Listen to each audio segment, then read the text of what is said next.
حي على الفلاح.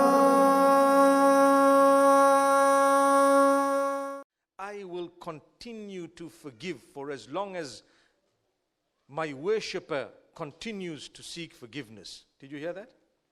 I will continue to forgive for as long as my worshipper continues to seek forgiveness. So keep seeking forgiveness and be convinced that Allah has forgiven you every time. Never does Allah say, I reject forgiveness when someone asks for it. Never does He say, I don't want to forgive. No, He always forgives. You need to know that. For as long as you have admitted your sin, you regret it, you seek His forgiveness, and you promise Him not to do it again. At the moment, I promised Allah I'm not going to do it again, and I believed I wouldn't. Somewhere down the line, I repeated it. I need to go back again, seek the same forgiveness, and I'll be forgiven again and again. And if it happens a third time, a third, and a fourth, until a time comes when Allah calls out to the angels, do you see my worshipper?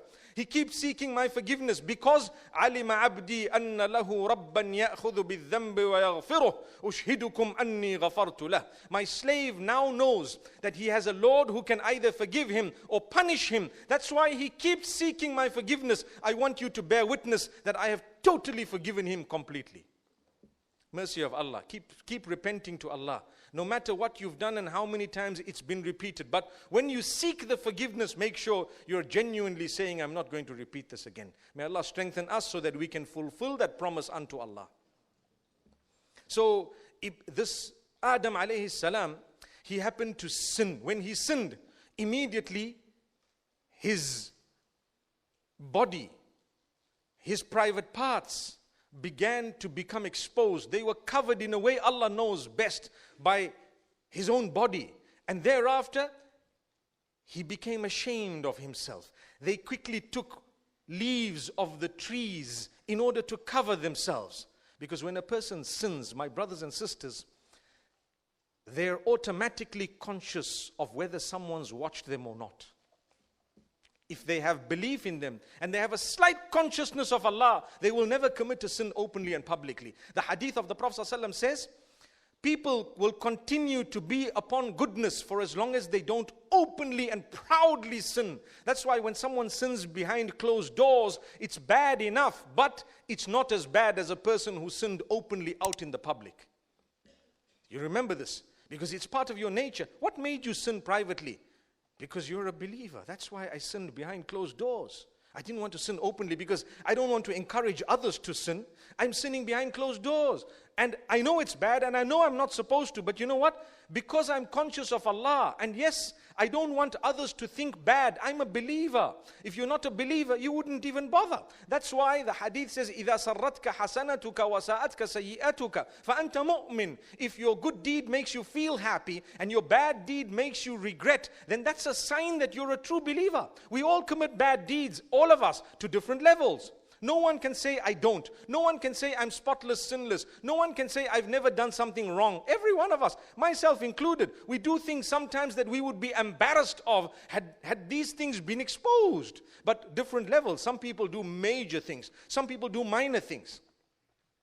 But no one wants to be exposed. May Allah subhanahu wa ta'ala keep covering us. Adam alayhi salam covered himself. His wife covered herself. And you know what? Allah subhanahu wa ta'ala immediately was called upon. Was called upon by them too. Do you know what they said?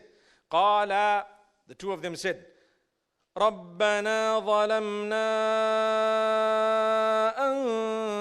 أَنفُسَنَا وَإِن لَمْ تَغْفِرْ لَنَا وَتَرْحَمْنَا لَنَكُونَنَّ مِنَ الْخَاسِرِينَ.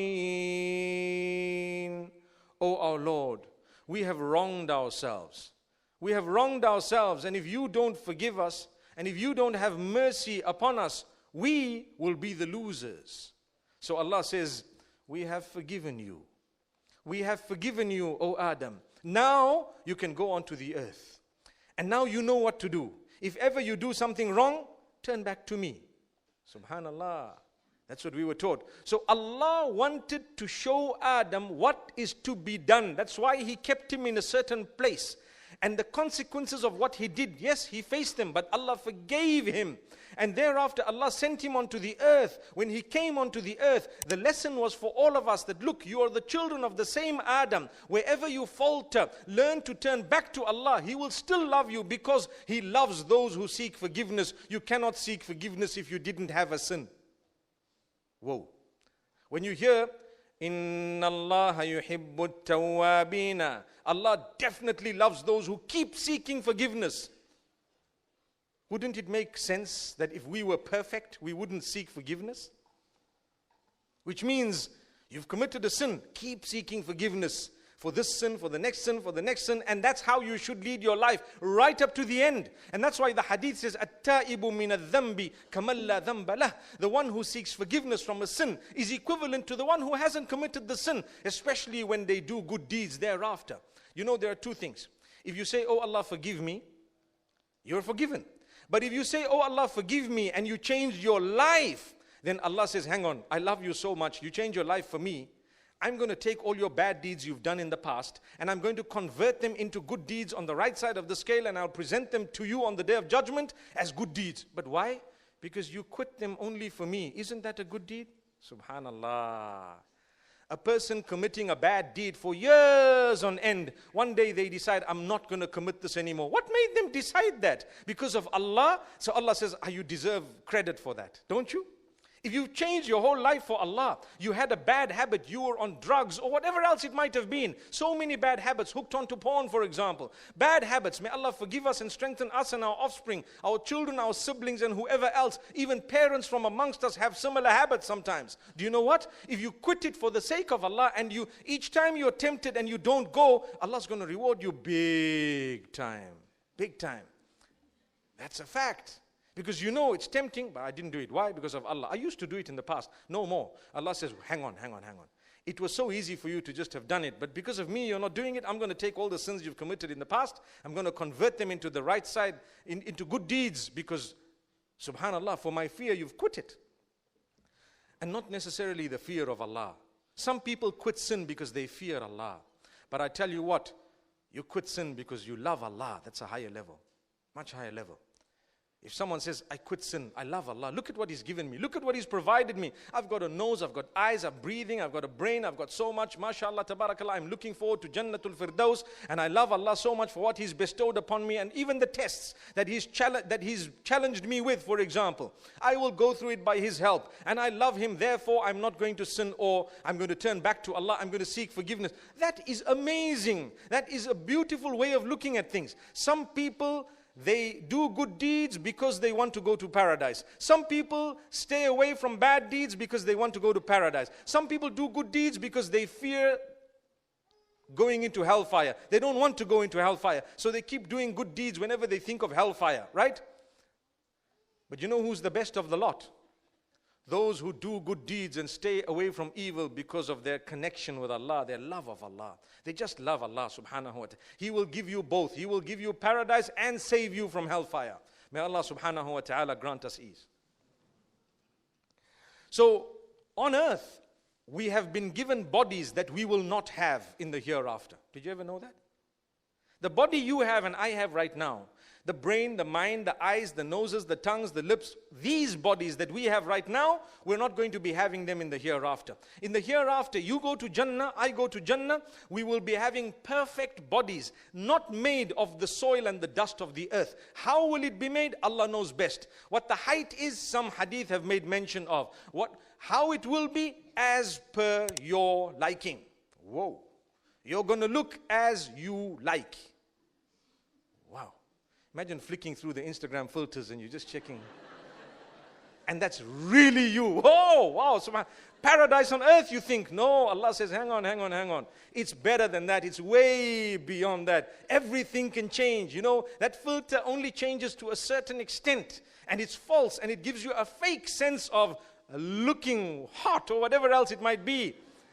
No wonder why the batteries of all these phones start heating up and dying so quickly. May Allah grant us ease.